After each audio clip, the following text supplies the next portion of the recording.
And here we go. I am still Dr. Chip. And I am still Dr. Bob. However, we are no longer the sloth doctors. We are now the slack doctors. We're doing a little bit of a rebrand, guys. We have not given up our medical degrees, but we have changed our field of expertise, so to speak. No more attracting kids thinking we're doing a kids show about sloths. No, and shout out to our artist, Scott Allen. I really like the new logo. I think it certainly this diminishes any ability to think that this could be a kid's show in any way. Absolutely. Those are not cute looking characters. He's made it definitely look more adult for sure, and more deranged, like we are. It's very it's pretty good. It's pretty good artwork. I agree. I like it. All right. So anyway, first of all, I wanted to do a little Charlie Kirk update. First of all, let's talk about the lawyer situation. And for those of you that don't know, Charlie Kirk has had a lawyer appointed to him by the prosecution, which I've never heard of that. I don't think that's legal.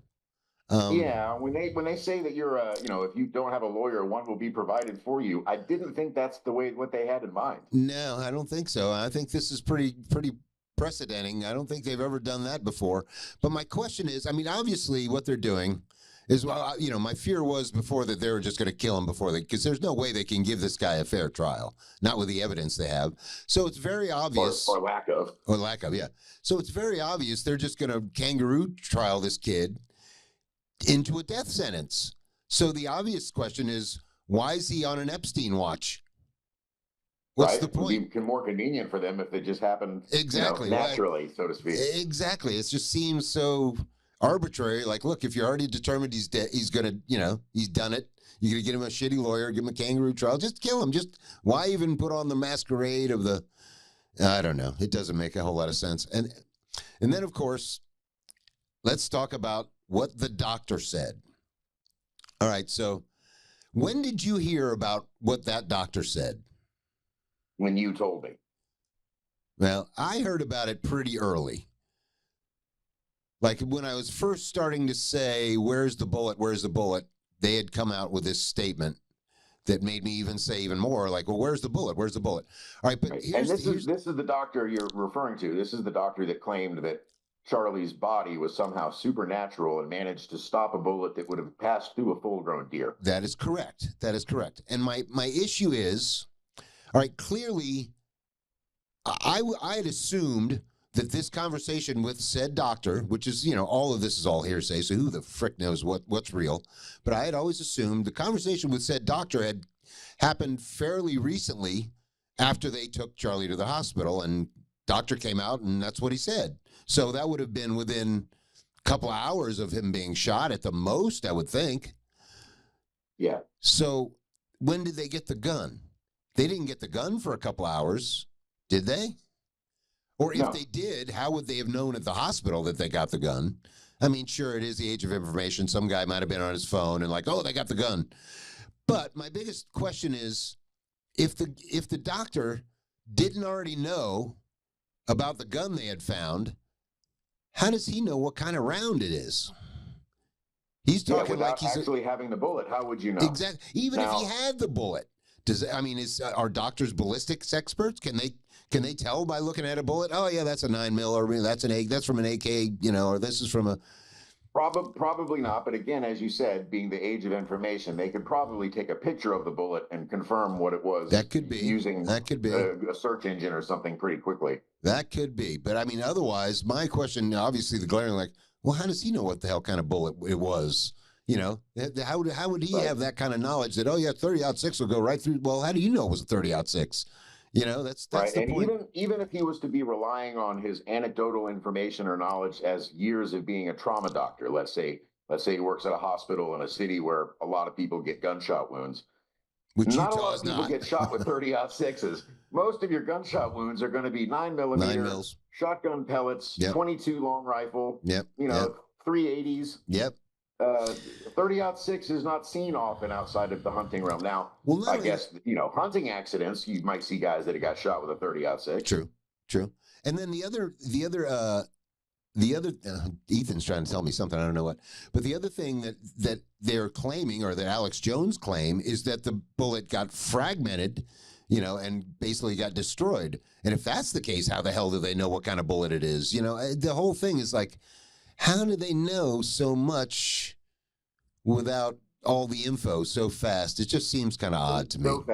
So fast is the part that makes everything the most sketchy and alarming, is that they're just rushing to conclusions. Yeah. Offering an explanation or evidence of how they got there. It certainly does seem like it's just being railroaded in one direction. And then the other phenomena that I find really interesting is all over the internet are people going, hey, this is a load of crap. There's clearly tons of unanswered questions here, and something is afoot. On Fox News, they're like, well, once they sentence the shooter, he's done. In Fox News, they consider him convicted. He's done. He's the guy that did it. No questions. Well, that's it. I'm like, that's Fox News. Yeah, it's like, are you guys trying to prove you have nothing to do with journalism whatsoever, or what's the point? I mean, it's like, I don't know. The whole thing is just so completely ridiculous. I mean, it clearly seems to be ending up in the death of Tyler Robinson, one way or the other, whether he did it or not, so they can say they got him and they killed somebody. But it just seems like it seems like JFK 2.0. I mean, it is JFK 2.0. The difference being that now with the internet, people can start dissenting and questioning immediately, as opposed to the years that it took for the JFK stuff to build up. That's the other phenomenon. That's the other phenomenon that I wish I was old enough to remember back in the day when Kennedy got killed. Did everybody just move on after 3 weeks?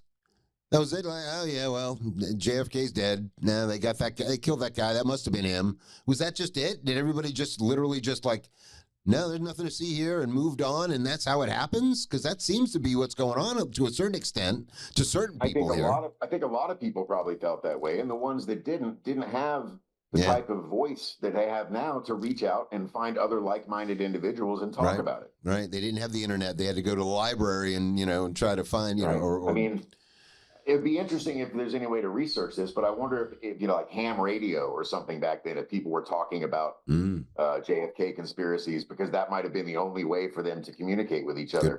Good point.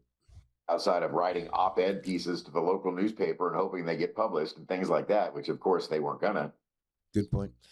But now that we've ragged on Fox and I got to say, there was a mask-off moment on MSNBC that I thought was kind of hilarious. And there was some guy. I think I've seen this guy before, but I think he's just a commentator or maybe a low-level politician or something. But he was talking about what was going on in Gaza, and he basically said, "Hey, listen, if Mexico invaded Texas and killed the proportional amount of people that the Hamas had killed in Israel, we would turn Mexico into a parking lot." To which I sat back and said, "Well, I'm not saying we're not, genocidal maniacs too." Thank you for showing us that we are, and that's where they get the whole idea that they can get away with this, is because we are run by genocidal maniacs that think that's fine, that think there's nothing wrong with turning a whole country into a parking lot. If Mexico did that to us, and then again, if we turn them into a parking lot, would we use another country's money and weapons to turn them into a parking lot, or would we do it with our own resources? Good question. There's a little bit of a difference there too. It's absolutely, but the whole thought that, like, okay, some people killed X amount of people here, so we should wipe all of them out, even the ones that had nothing to do with it, may even been opposed to it. They've all got to die.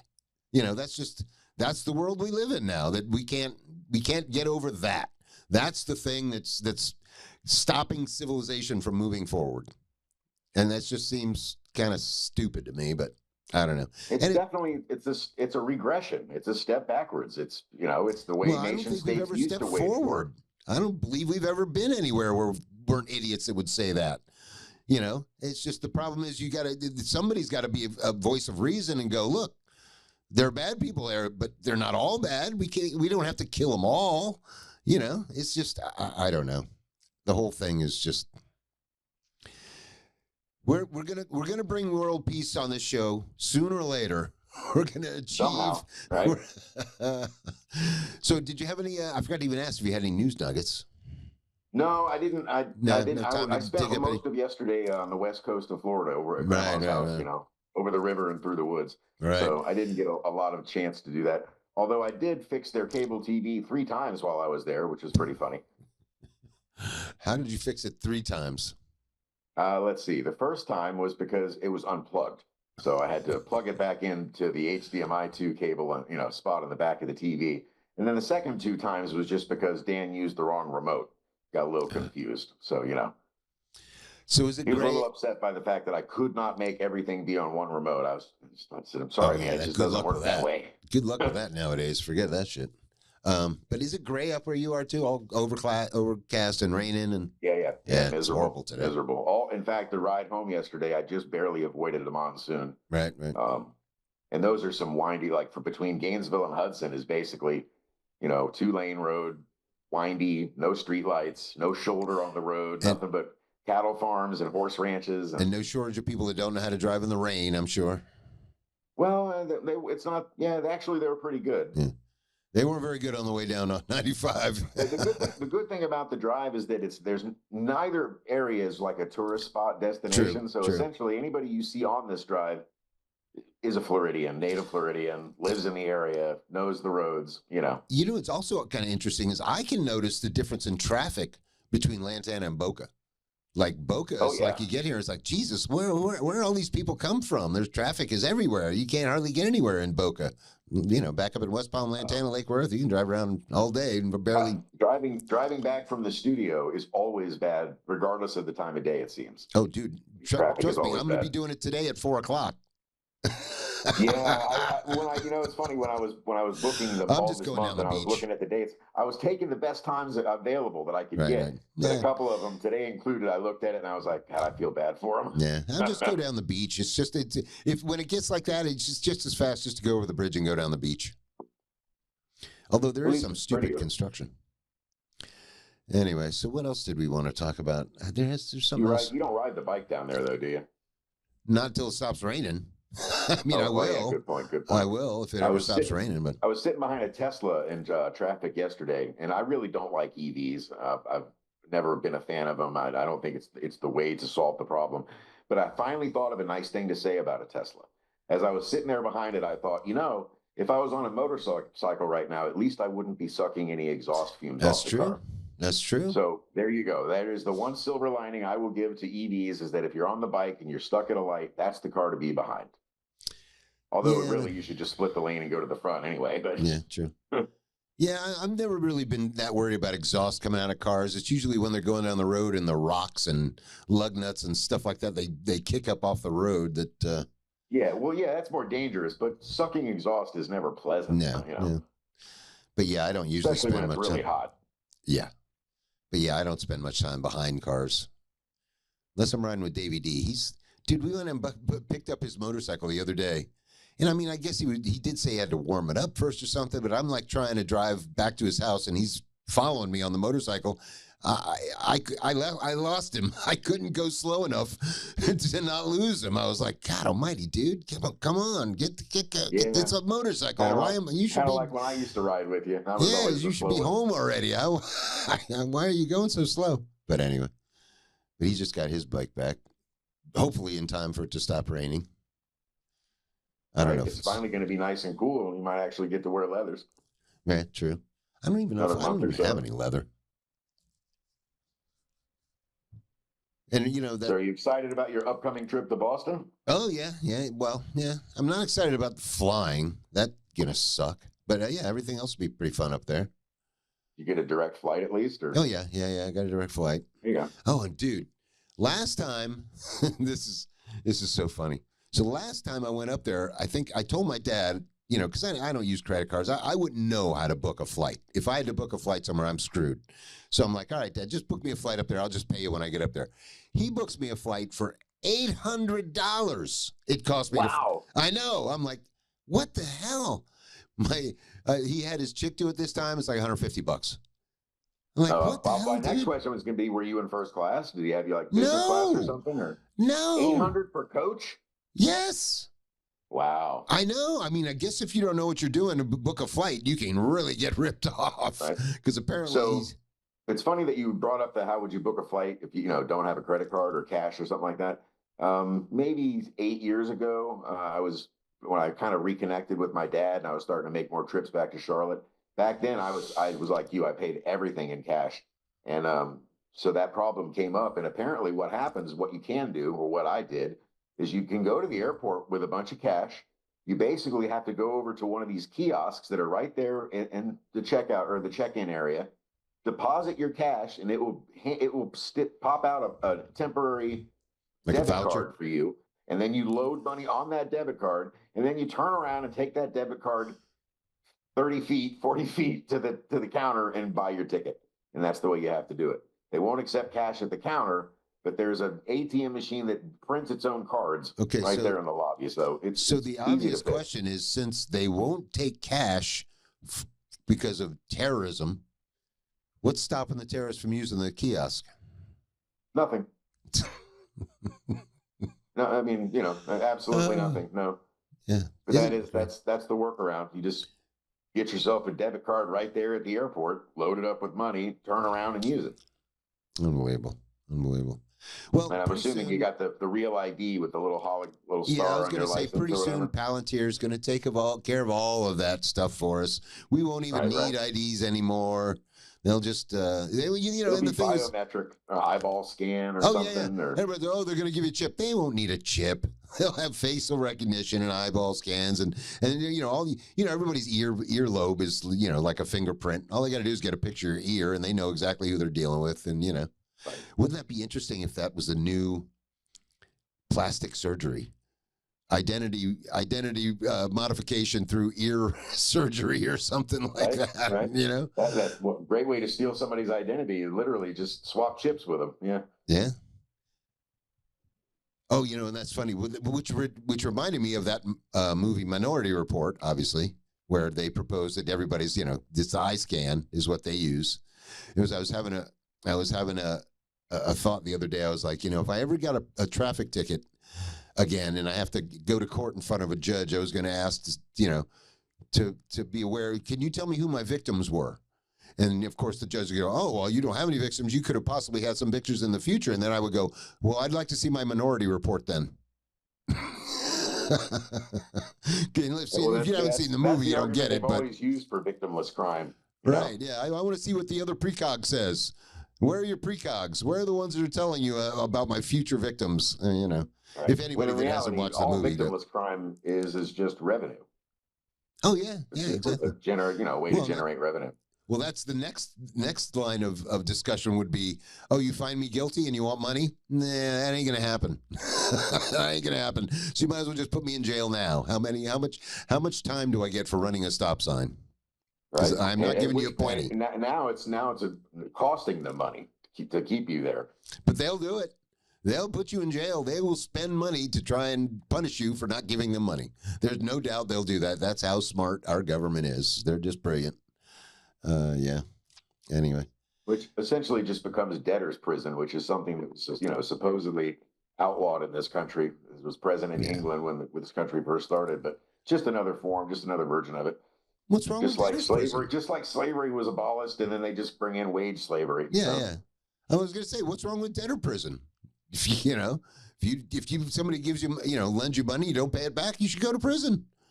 What's wrong with debtor prison? I don't see nothing wrong with that. At least till you pay it off. That's how it works, right? You go to prison, you work off the money, and then you get out, right? How do you pay it off while you're in prison? Same way they do now. Dude, you got to work if you're in prison. You know that, right?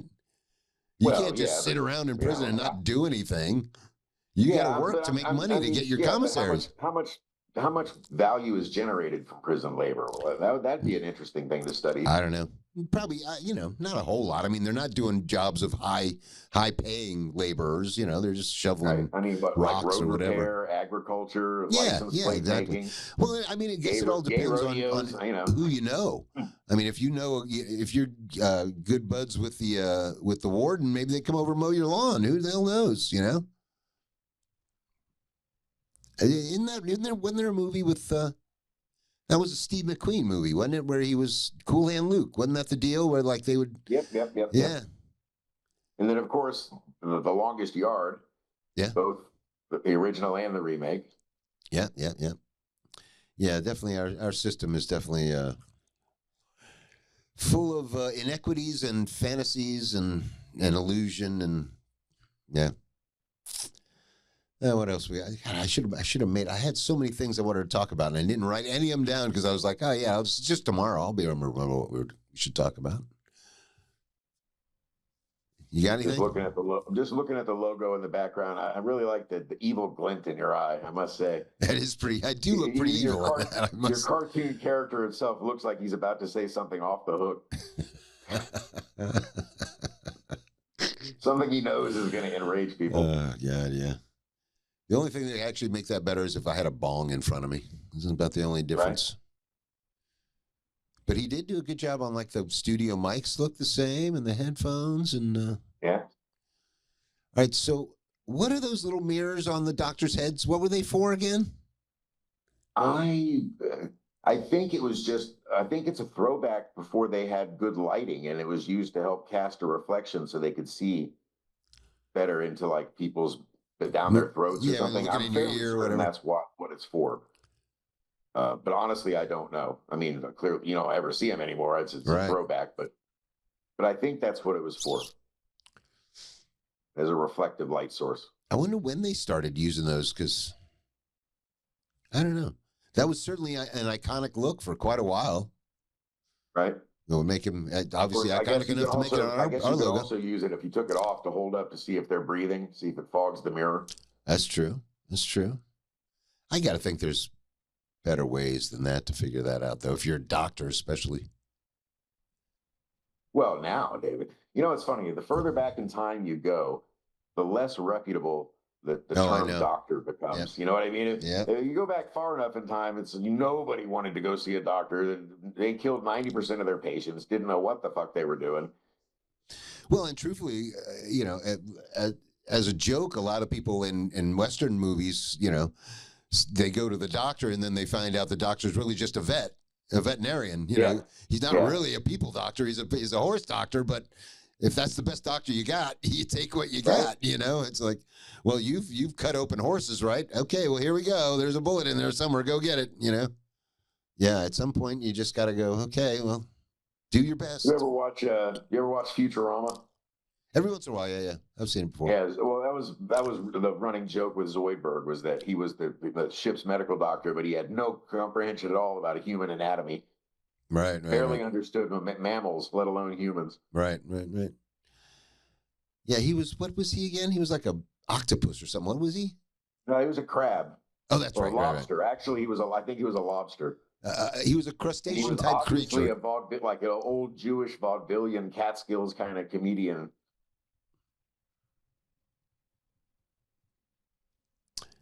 Yeah, that would be interesting if we ever do find other worlds with life, to see how they evolved as opposed to ours. I mean, they're going to be totally different, I would think. Well, obviously not totally different. They're bound by the rules of physics and science, but there could be octopus type creatures that are way smarter than us, or who knows. I mean, just the fact whether or not they're carbon based would be the first. Yeah.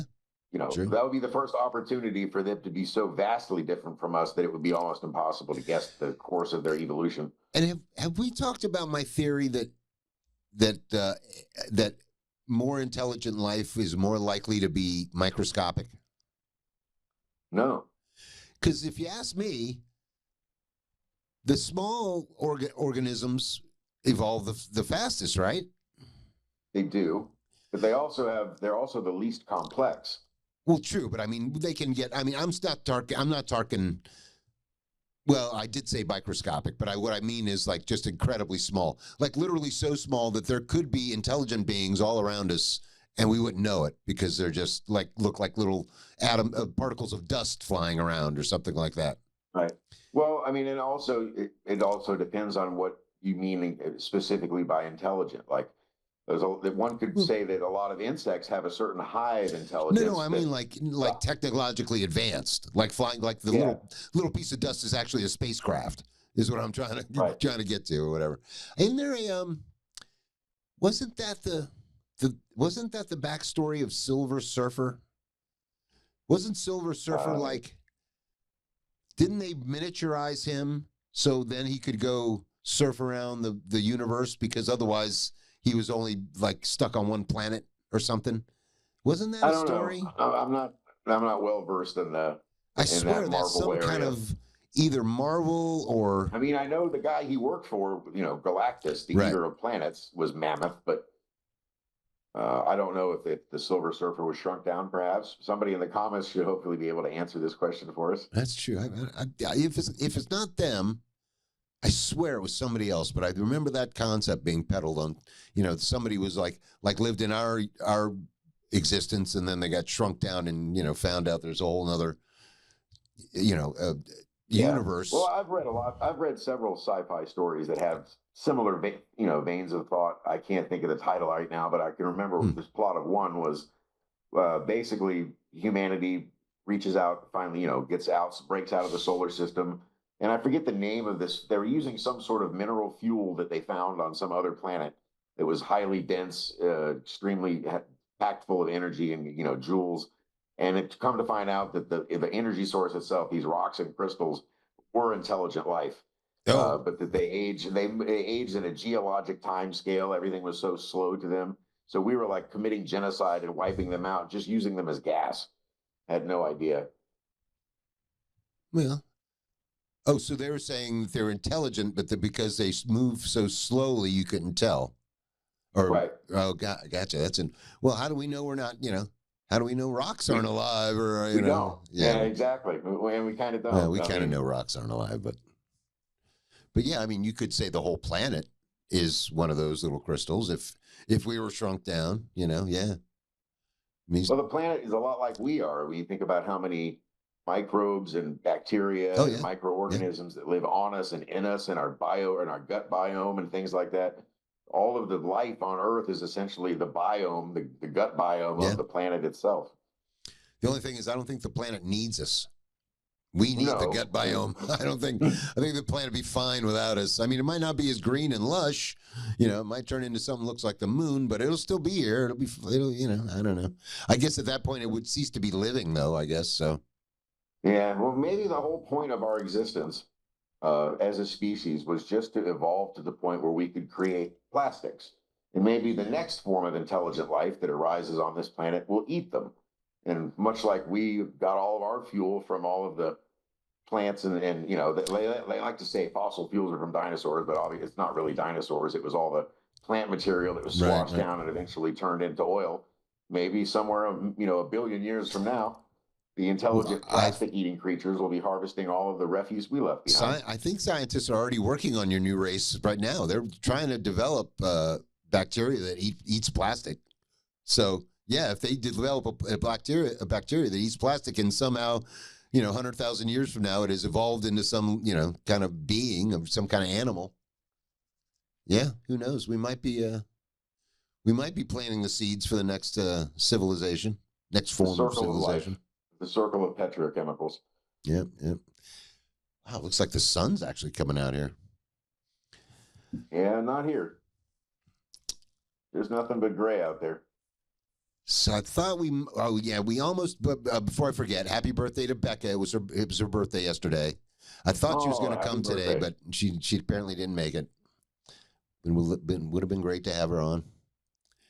I kind of tried half-heartedly to find us another guest for today, but it was kind of short notice. So, and of course, the next show we're going to do is going to be I'll be in Boston with my dad. It'll be a reverse Zoom. Yeah. And I want to ask my dad a bunch of stuff because I don't know a bunch about my dad before he met my mom. And there's like that, like a lot of his early life is a complete mystery to me. And my grandparents on his side, apparently they were both dead by the time he was 15. So I don't know anything about them really. So, we got plenty of stuff. How old were your parents when they had you? Were they young? They were young. I think my mom was 21. My dad was probably 22, 23. Okay. All right. So it was an accident. They fooled around in Gainesville and, my mom got knocked up and here I am.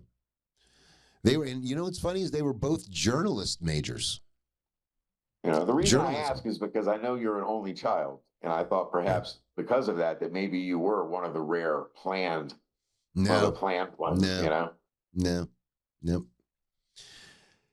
And they didn't stay together that much longer after they had me. I mean, they were divorced by the time I was like 4 or 5.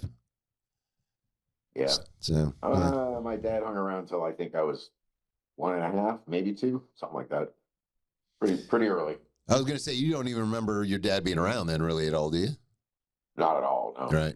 No, I mean, not I until can I got to think. be like, I started to like see him on summer vacations and stuff when I was Right, like right, right. started to be like 12 or 13. Um, yeah, I don't have any other memories of that. Well, I've seen some pictures. I know he took me to Disney World once when I was like 7 or 8, but I don't remember it. But I know it wow. happened because I've seen the pictures. So That's interesting that you don't remember that. yeah, You would think you would it's remember what's that. interesting is that I actually don't have a lot of memories of my life prior to like age 10 or 11. Really? Yeah. Why do you think that is? I don't know. And it's funny. I've thought about it a couple of times and wondering why, because I have a fairly good memory when it comes to You do. lines from movies, lyrics, things I've read in books. I'm fairly good memory and retention, but I don't know. Either something horrible Hmm. happened that I blocked out of, or the weed finally wiped out a certain segment of my memory and it was that area. I don't Yeah, know, maybe. but I don't really want to delve into it because if it was the former reason, then I figured Right. there Yeah. was Might as probably a well. good Yeah. reason. And so Why let's dig it leave it up? be. Yeah. I mean, I remember when my parents were together, but the only thing I really remember about it is them arguing. I mean, that's the thing that I remember of them being together is arguing about stuff. So one of these episodes, I will have to comb through my archives and come up with some pictures of me as a little kid because the point I'm trying to make with this, and I don't know if they did this to you or not, the way they dressed me as a child in the 70s, I think DCF would come for your kids now. It was ridiculous. It was like every day was Halloween. Half the time I'm wearing literal cowboy outfit, the hat, the belt, the fake gun, the oversized boots, the big buckle, Right. or I'll be in overalls with like a straw hat or a navy seat, like a sailor. It was just Well, ridiculous. are they only Um, taking pictures on Halloween or something? no, no, and it's picture with my sister or my cousin, and they're not dressed as ridiculously as I am. Close, but oh yeah, just No, they didn't dress me funny, which is funny because the I mean, all until of the brown and orange, all those colors from the oh 70s, yeah, the well yeah, I yellows did and wear some of oranges. that. I did wear some of that. But I mean, until recently, now that everybody and their mother has a phone in their pocket, or a camera in their pocket, I used to think I was one of the most photographed people on the planet. Because my grandfather was a photographer. My dad liked to take pictures. My uncle took some pictures. My mom took pictures. I mean, I at one point literally had suitcases full of pictures of me as a kid.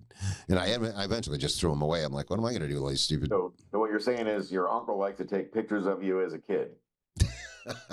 Not so much my uncle, no. Oh, okay. Not so much him. He's not, Was this yeah. before or He's after not you that guys kind would of uncle wrestle? anyway. He's got his issues, but that ain't one of them. Fair enough. That ain't one of them. But yeah, man, I mean, there were just pictures of pictures of pictures of like God. I mean, I swear to God, for a good portion of my childhood, I'd say they took my picture at least a couple of times a week. Just Right. And also in a lot of these early photos of me when I was little, because my mom was such a hippie, I don't think she let me get a haircut until I was maybe 5 or something. Because I interesting. got pretty long hair for a little kid. They wouldn't let me grow my hair till I got like about 8 or 9 or 10, and then the problem then is I grew my hair out and everybody thought I was a girl. I would literally get like, no, I'm a boy. What do you mean? Dude, Man, but here's the thing. you were ahead of the game, man. And nowadays that's perfect. Yeah, right. Here's the thing. I mean, you say your mom was a hippie, right? Yes. How bad of a hippie was she? What do you mean by that? What qualifies your mom to be a hippie? I'm going to go with my mom's bigger hippier than yours, but let's see what you got. Let's see. We did live in a commune for a little while. Okay. On a farm with all kinds of animals, and they grew their own food, and they also grew their own weed. Nice. There was a That's lot of hippie-ish. open nakedness. Okay, yeah, there we go. Obviously, there was drug use in front of me, and you know what I mean. Right. Like the first time I saw a naked woman, I was like 10, and I was taking a shower, and this chick that was a friend of my mom's named Jody decided to, let's save water, share the shower. And so Right. I was presented with a giant 70s bush, right then and there. So, All right. um, So let me one up you on that story right there. First obviously, nothing in the house. All the music was like 70s singer songwriters, Right, Bob Dylan, a lot of anti-war stuff, and the Byrds, and right. makes Well, a lot of the slogans. But go ahead. Let me one Let's up hear you on your this. mom's. All right. So my mom used to pack us in the car with our dogs and drive us all over the country to hippie music festivals. Nice. All right. I went to a festival once, and I could only been like 7 or 8, something like that. And we basically got to this place. You had to hike up a mountain to get to wherever they were holding the concert at. So there's literally nothing up there. If you didn't bring it, it wasn't there. And we spent like 3 days there. And basically there was one bathroom, I guess you would kind of call it. It was basically 2 toilets. It had a back and sides, no front. So basically, if you sat down at this toilet to take a dump, you were then now staring straight in the face of the 8 or 10 people waiting in line to use the bathroom. It's like literally, I didn't take a shit the whole time I was there. I just peed in the woods. It was like, I can't do that. That ain't happening. But yeah, it was the same thing. That's when you turn around and straddle the bowl backwards, so you don't have to look at it. I wish I'd have thought of that. But it was the same thing. Like there's a big lake. People just swim around the lake naked, and hippie music. And I mean, it wasn't even like a named band or anything. It was just a bunch of hippies playing music. It wasn't even like a concert. It was just some Right. But like it was a jam session. Yeah, basically. It was pretty wild. And we did a couple of kind of weird things like that.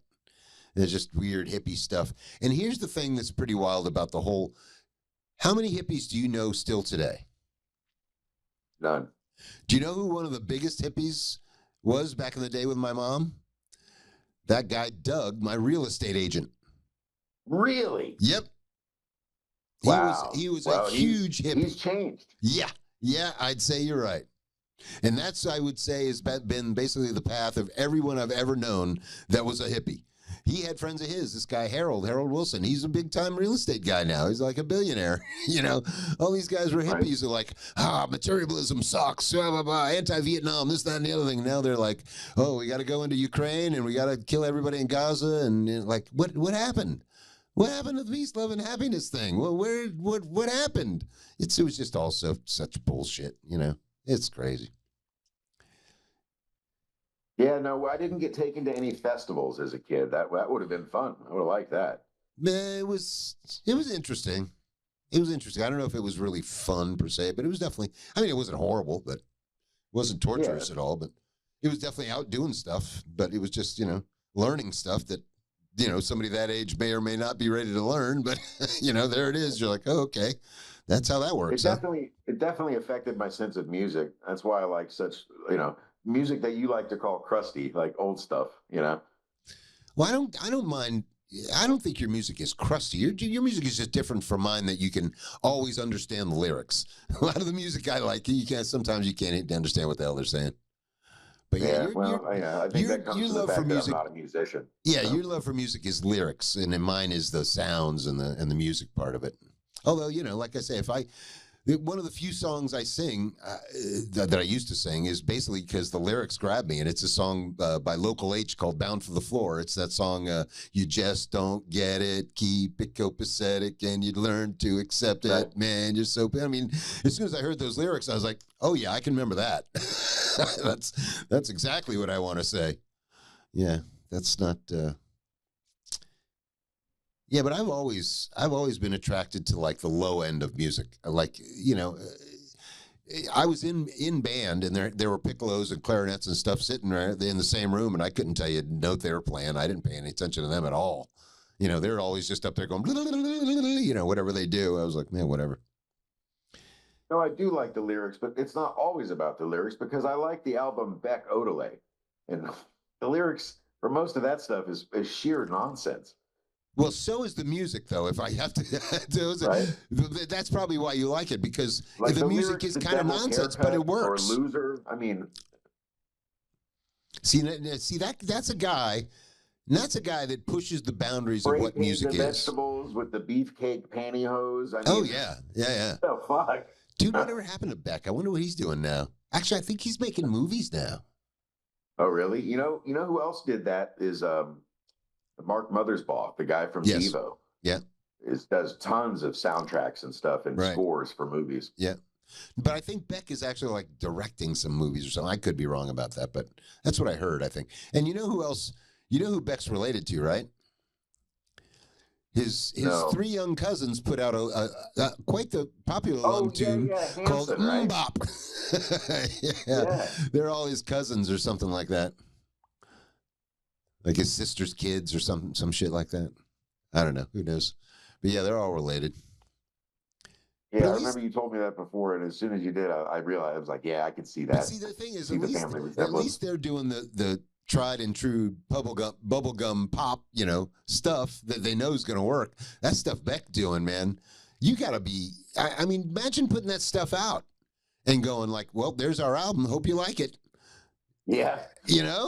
Like, thank God somebody liked it. How do you even, well, there's no record stores anymore, but I was going to say, what section do you put that in?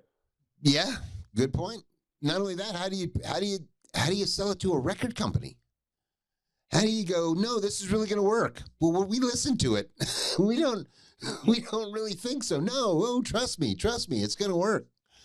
Yeah, it's that whole thing is, and that goes back to the whole thing. Like, it's funny when my dad used to be heavy into when he was a DJ, and the few times that I had to hang out at a radio station, I've gone into a room that was like back in those days, everything they got was on vinyl. But they didn't play any vinyl. It wasn't anybody using it. They would transfer the vinyl to it looked like an 8-track, but it wasn't an 8-track. It's a 2-track, but it's like a cassette thing. But they let me loose in this room full of all these records with a record player, and I'm going to say 90% of the records in there are people you've never heard of. These are people that just send stuff to the radio station, go play our record, and they just throw it in this room. They never play it.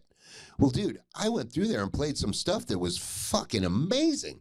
I was like, why is this not on the radio? This is really good. And the amount of good music that people have probably never, ever even heard is astronomical.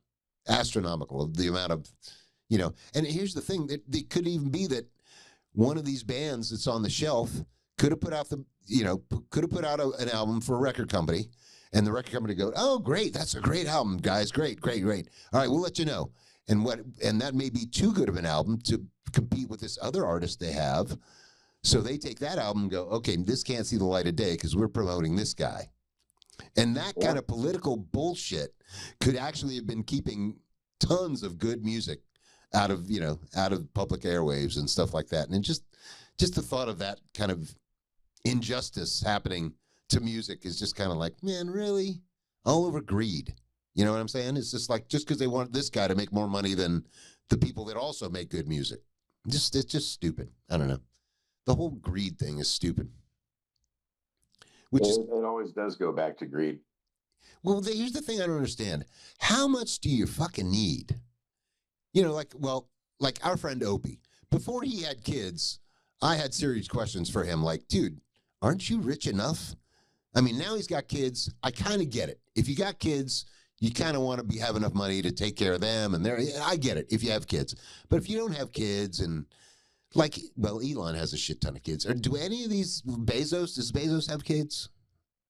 I don't think so. That's a good question. I don't think he does. So like a guy like him, how much is enough? How much do you need? I mean, I think I'm rich now. I'm making plenty of money yet without even doing anything. Nothing in me goes, I got to make an extra $10 billion. I'm just not going to rest till I make my first billion or whatever. I think a lot of them, it's the hunt. It's the game. It is. That's just the thing. That's what they derive pleasure from, is doing it, the making of the money, the amassing of it. Yeah. Yeah. I mean, you can tell it's certainly... you can tell like Trump is one of those guys. You can tell Trump just likes the game. He doesn't need any of that money. He just likes doing it. He likes being that guy. And that's right. And I think he likes power even more than he likes money. Absolutely. Well, it's not even that. It's the attention. He wants the attention. That's the thing he wants. The attention, not only just the attention, but the admiration.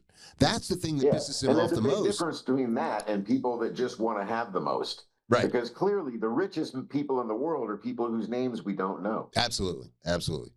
And that proves that's why Trump and some of these other oligarchs that are out in public, that's not about the money for them. It's about adulation. They want public to think they're great and blah, blah, blah, blah, blah. And if you don't, you know, you don't think I'm great? Well, you're going to have a problem, you know, and that's where it gets. I mean, most assuredly, the richest man in the world doesn't want to be known as the richest man in the world. No. Well, does the richest man in the world even know he's the richest man in the world? Does he care? I mean, you know. He probably doesn't care, and he probably knows he's in the top 3, maybe, you know. Right. I can't imagine they share all that information with each other. But and you know, all right, so let's look at Gates now. And Gates is supposed to be giving away all his money. But who's he giving it to? Not only that, didn't they say that I've heard a stat that for $4 billion, you could end all homelessness in America. Just buy everybody a house. So why didn't he do that? He wouldn't even miss $4 billion. That'd be like, oh yeah, that's a tip for the fucking valet for him. You know, he would never miss that. If he's going to give away his money, do it. Give it to somebody that needs it. Help people. Do something. Who's he supposedly giving all this money to? Well, I don't know. I haven't looked into it, but I wouldn't be surprised if it's primarily organizations and foundations that he has already set up to further agendas that he wanted to do it this way. They just keep doing it, but he gets to be seen as a philanthropist, and you know, he gets the good PR for it, which is something that I mean, it's the reason the Sacklers have always donated to museums. It's the reason J.P. Morgan built museums. It's the reason that Rockefeller, they all do it. They all do it to try to make themselves look good in the public eye. Yeah. And trust me, Gates is going to have one hell of a PR battle on his hands when the Epstein files come out, because apparently he's all over them. He is a big time child rapist from what I hear, but who knows? Who knows? He's got the look. And definitely has that creepy look. Hey, I'll do one of Bill Mayer's bits. I'm like, I don't know it to be true, but I'm pretty sure Gates' wife knows that he screwed around with some kids on Epstein Island. Yeah, that's why she divorced him. Yeah, that's pretty bad. But you know, and the larger is Epstein Island in the United States, or is it separate from the United States? It's in the Virgin Islands, right? Yeah, it's separate from the United States. That's U.S. territory. I was going to say... It's the British Virgin... Isn't it in the British Virgin Islands? Well, you could be right. You might be right. That would explain Prince Charles, or Prince Andrew, or whatever. Virgin, yeah. But anyway, the point being that if it were an island that were not under the jurisdiction of another country, they could do whatever the hell they want there, and nobody can say a damn thing, you know, so... But, yeah, I mean... I don't know. The whole system seems like it's teetering and ready to collapse. But we'll see what happens. It's funny. I called my the guy that does my IRA account, and I had him about a year ago. I said, look, let's split it up like 50-50 in the, like, you know, make a shit ton of money, risky area, and 50 in the, like, just make sure we don't lose that area. And then earlier about a month or two ago, I called him up and I said, you know what? You know, an engine always runs its best right before it blows up. So let's take it all and put it in the safe stuff, because we're getting close to something going on. I mean, something's got to give soon. I mean, well, what do you think about this whole deal about them trying to pay off the debt with crypto? Yeah. I just saw a video with Whitney Webb talking about this. And that chick, just the amount of information she can hold in her head is astonishing to me. It is. That chick's insane. Really is. She has no notes. She has nothing. She just spits out dates, facts, times, names, and numbers with alacrity. It's amazing. It is. That chick is amazing. Pointing out that basically most of the world is all on board with this whole switch to crypto, and the countries that will accept it being done by the government, they're doing it that way. And in countries where the people find that unpalatable, then they're kind of pushing these private crypto, which is essentially still just run by the government anyway. Well, wait, did you hear about Vietnam? What about it? Well, apparently they didn't think it was all that palatable to go digital, so they seized all their bank accounts. You didn't hear about that? No. When was this? Obviously recent. Yeah, like a week ago. And here's the thing: people like you, when they find out, digital ID is a thing now in England. You know about that, right? Yes. Okay. Well, I mean, if they try that here, I mean, they're kind of already doing it, but at some point they're going to try to do that here, and we're going to have to go, hey, no. I mean, somebody's going to have to stand up and go, no, that's not going to happen here, or else we're screwed. We're totally screwed. Yeah, and we're doubly screwed because in spite of the fact that capitalism, communism, nationalism, fascism, and theocracy, all of these different governments have all of these different reasons and goals, they all seem to be in agreement with the wanting the digital ID. Yeah. So it's happening everywhere all at once. Yeah. It's going to be rough. I got a feeling this flight I'm taking in a couple of days might be my last one. Because, I mean, if they start saying I got to, pay with, I don't know. The whole thing is just so crazy. All I know is I hope the big stack of cash I got at home that I've been hoarding isn't completely useless soon. I was like, maybe after everybody says nothing but digital, it'll be like a very, very valuable underground currency or something. It'll go up in value. Maybe turn half of that into gold. Yeah. And it's truthfully, I told some, they're actually thinking you can take gold now in Florida. Did you know that? Yeah. DeSantis made it. Yeah. Maybe we should start doing that. Maybe start making gold coins and just start using that instead of anything else. I don't know. It's crazy. It's going to be tough though when you show up with, $100,000 worth of gold coins in a dump truck. You ever seen the show Trailer Park Boys? Yeah. Yeah. Have you ever seen the episodes where Ricky tries to use he presses his own hash coins and then uses those as money at like convenience stores and everything? What kind of coin? Pardon? Presses what kind? A hash coin. Like at a hash. Hash. Oh, yeah. hell yeah. And stamp it into a coin with the little leaf imprint on it. He hands it to the guy at the convenience store. He's like, this is worth like $15. Just keep the change or whatever. Perfect. Give me a pack of smokes and some pepperoni. Here's a hash coin. Perfect. Yeah, barter system might be the thing coming up real soon. The problem is, what does anybody have to barter with? What are we going to barter with? Well, we could, I could play some bass for you. What's that? Drugs and ammunition. Yeah. I don't have any of those right now. Any at all. I'm stoned. I'm broke. I'm broke in the dystopian future. All right, man. Well, let's wrap up the first episode of the Slack Doctors. Yes. Still got the same phone number, though. Which is? 904. Wait. 905. Yeah. No. 904 549 9024. And we didn't talk about is the Nick Cage movie. Oh yeah, we'll have to save that for the next one. I want to go see that thing. I made these guys watch the trailer before we start. I want to go see that movie. So anybody that hasn't seen it, look up the Nick Cage trailer of the new movie and put your comments in the episode and let us tell us what you think. If you think it's blasphemous enough for you, or anyways, all right. So like, comment, and do all that, share, and all that lovely stuff for the Slack Doctors now. Yes, and we will see you next time. Later, guys.